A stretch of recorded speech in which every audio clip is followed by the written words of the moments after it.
আসসালামু আলাইকুম। আজকে আমরা আপনাদের জন্য দারুণ একটি টিপস নিয়ে আসলাম যে আপনারা কিভাবে বাঁশের কলম তৈরি করবেন ক্যালিগ্রাফি করার জন্য। তো এইজন্য আমরা প্রথমত বাঁশের কলম, শুকনো বাঁশের কলম নিয়ে নিয়েছি, যেগুলা এই যে আমি কাটছি এখন, এগুলো হচ্ছে উড কাটার। এই কাটারগুলো দিয়ে আমি কলম তৈরি করতে আমার সুবিধা মনে হয়।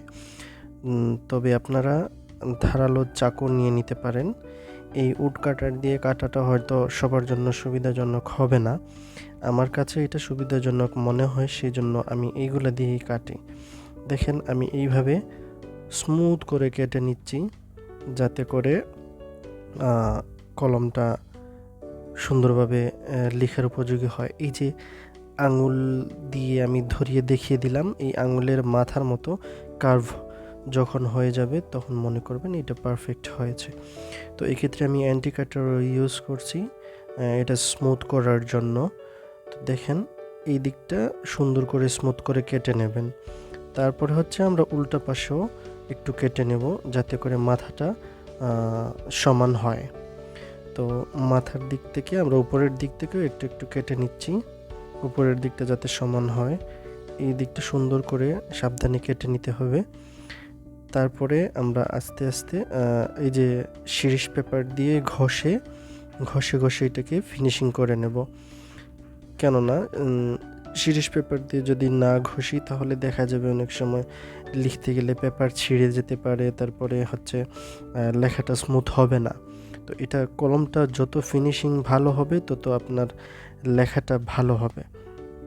এক্ষেত্রে আমরা দেখেন প্রথমে ভেতরের দিকে, তারপরে উপরের দিকেও স্মুথ করে নিচ্ছি। তারপরে দেখেন এই দুই পাশে ব্লেডের মতো অনেক ধারালো হয়ে যাবে, এটাকে একটু সমান করে নিতে হবে।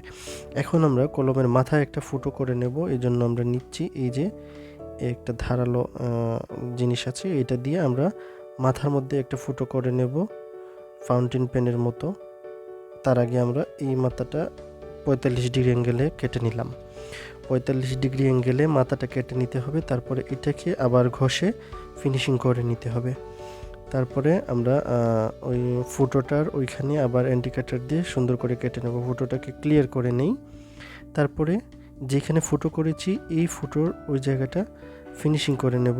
তারপরে এইখানে আবার এই ফুটোর অংশটুকু সোজা বাইরের দিকে কেটে নেব, অ্যান্টি কাটার দিয়ে একটা টান দেব জাস্ট।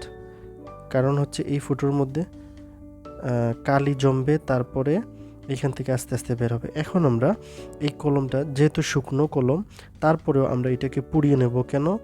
এটার ভেতরে যতটুকু পানি আছে সেটা বের হয়ে যাবে, এবং আপনি এটা পোড়ালে কি হয়, এটা একটু একটু পুড়িয়ে নিলে এটার মধ্যে আর পোকা ধরবে না। তারপরে হচ্ছে এটার ভেতরে যে রসটুকু আছে দেখেন কি সুন্দর বের হয়ে যাচ্ছে, এই যে দেখেন মাথার দিকে বের হয়ে যাচ্ছে। তারপরে এটা পুড়িয়ে নিলে আরেকটা উপকার যেটা হয় সেটা হচ্ছে আমরা যখন পেপারের মধ্যে লেখার জন্য কালির মধ্যে কলমটা দতকালির মধ্যে কলমটা দেওয়ার সাথে সাথেই কলমটা কালিটুকু শুষে নেবে।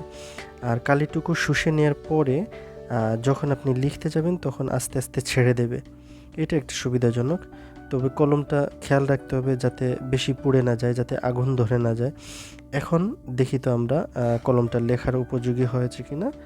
তো আমরা ট্রাই করি। বাহ, মাশাআল্লাহ, সুন্দরই লেখা যাচ্ছে।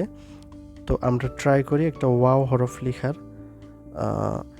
ওয়াও হরফ আমরা একেবারে পরিমাপ মতো লেখার চেষ্টা করি। মাশাআল্লাহ, অনেক সুন্দর হচ্ছে। তো আমরা জানি ওয়াও হরফটা পরিমাপ মতো লিখতে গেলে আমরা আগেই লিখে নিয়েছি। এখন দেখি তো একটু পরিমাপ ঠিকঠাক আছে কিনা। এই দিক থেকে 2 নুক্তা হবে, এই দিক থেকে 2 নুক্তা, এই দিক থেকে আবার 2 নুক্তা বা 2.5 নুক্তার মতো।